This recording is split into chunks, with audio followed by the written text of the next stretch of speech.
Halo teman-teman semua, kembali lagi di channel Kimiaverse. Pada video kali ini, kita akan melanjutkan pembahasan di video sebelumnya mengenai soal-soal olimpiade untuk bidang kimia di tingkat kabupaten kota di tahun 2015. Untuk video ini, kita akan membahas soal pilihan ganda nomor 6 sampai 10.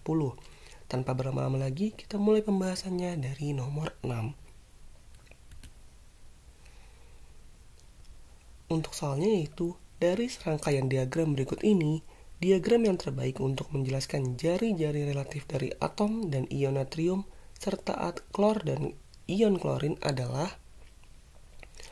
Dari opsi jawabannya ini menggambarkan apakah ada perubahan ukuran atom atau dalam hal ini jari-jarinya jika atom natrium atau klor mengalami perubahan menjadi ion. Materi ini merupakan materi di kelas 10 SMA terkait tentang struktur atom dan konfigurasi elektron. Untuk menjawab soal ini, kita perlu tahu bagaimana konfigurasi elektron dari tiap atom untuk mengetahui apakah atom tersebut cenderung melepas atau menangkap elektron ketika berubah menjadi ion. Untuk atom natrium memiliki konfigurasi elektron 281 karena sesuai dengan tabel periodik, di mana atom natrium memiliki jumlah proton atau nomor atom sebesar 11. Karena natrium memiliki elektron terluar sebanyak 1, maka atom natrium cenderung melepas 1 elektron untuk mencapai kestabilan sebagai ion positif. Saat natrium menjadi ion, maka akan cenderung melepas 1 elektron. Efek melepas 1 elektron akan membuat jumlah proton lebih banyak dari jumlah elektron, sehingga gaya tarik dari inti atau proton ke elektron terluar menjadi semakin besar, yang membuat jarak dari inti ke elektron terluar menjadi semakin kecil atau dalam arti lain jari-jarinya mengecil. Sehingga untuk natrium, atomnya akan memiliki jari-jari yang lebih besar dibandingkan dengan ionnya. Selanjutnya, kita ke perbandingan ukuran atom dengan ion dari unsur klor. Sama seperti sebelumnya, kita bisa melihat tabel periodik jika tidak hafal dan mendapatkan nomor atom sebesar 11 untuk atom klor sehingga konfigurasi elektronnya adalah 287.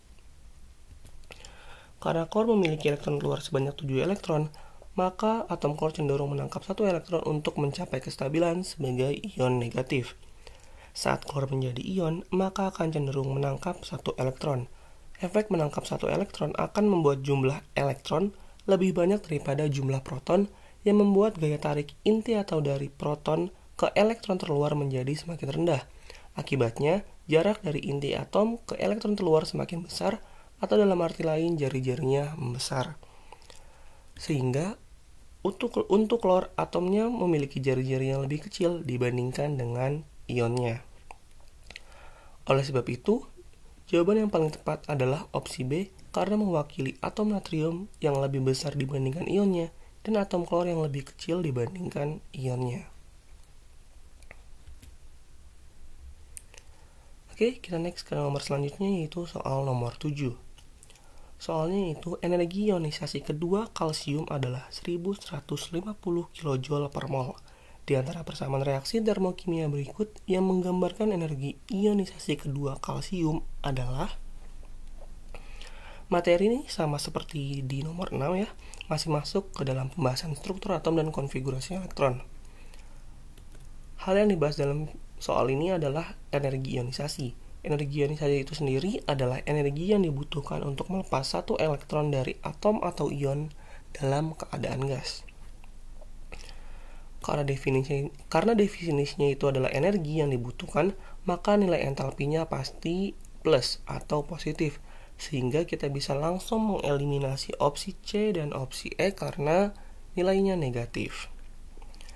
Tapi, yang perlu diperhatikan adalah yang dimaksud dalam soal yaitu energi ionisasi kedua. Energi ionisasi kedua artinya energi yang dibutuhkan untuk melepas elektron kedua dari ion yang sudah bermuatan positif. Sehingga keadaan kalsium pada awalnya bukan berupa atom kalsium tetapi ion kalsium plus 1. Perbedaannya dengan energi ionisasi pertama atau energi ionisasi secara umum yaitu energi yang dibutuhkan untuk melepas elektron pertama dari atom netral.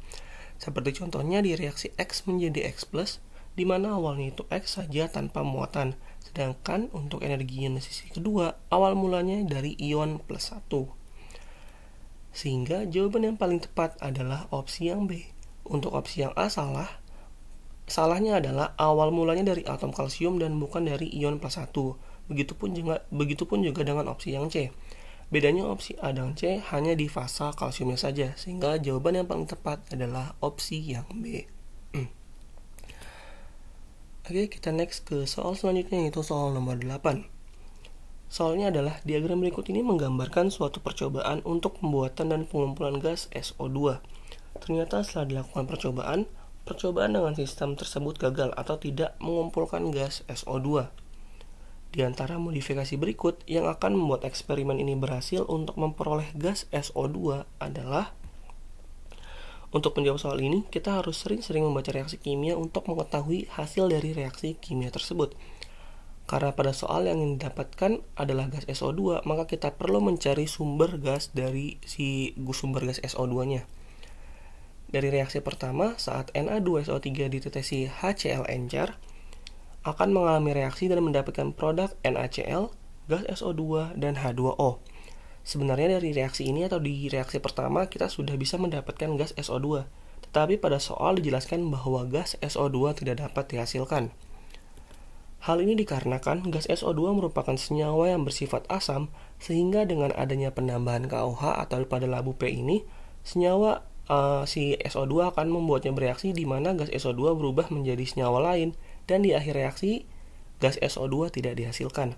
Sehingga langkah yang paling tepat adalah menghilangkan labu P atau labu yang berisi dengan larutan KOH dari reaksi untuk bisa langsung mengalirkan gas SO2 ke suasana asam atau labu yang berisi H2SO4 agar gas SO2 dapat diperoleh di akhir reaksi. Sehingga jawaban yang paling tepat adalah jawaban yang A. Oke, kita ke soal nomor selanjutnya, yaitu soal nomor 9. Soalnya yaitu Anda mempunyai zat berikut ini: kristal garam NaCl, lelehan garam NaCl, larutan garam NaCl. Yang dapat menghantarkan listrik adalah...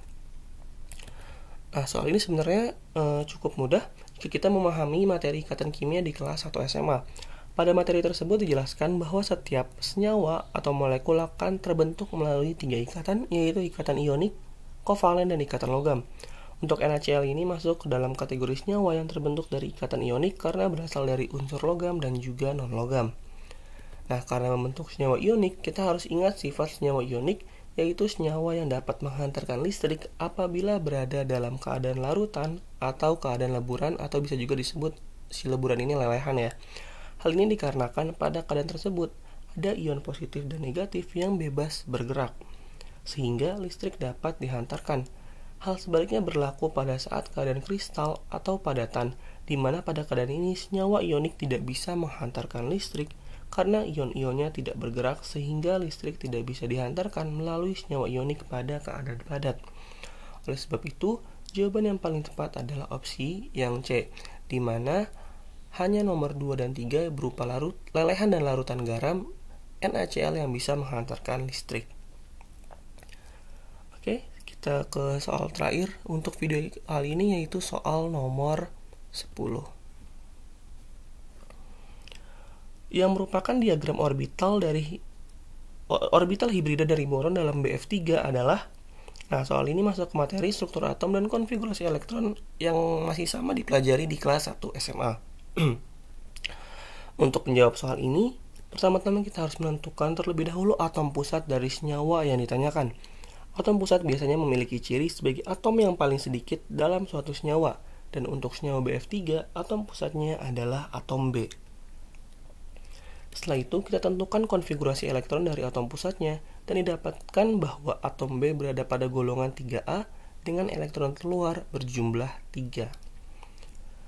Karena pada kulit kedua hanya berisi 3 elektron, maka orbital pada kulit kedua, yaitu di orbital 2s dan 2p, yang bisa terisi hanya 3 orbital saja, yaitu orbital 1s dan 2 orbital p, serta menyisakan 1 orbital p yang masih kosong.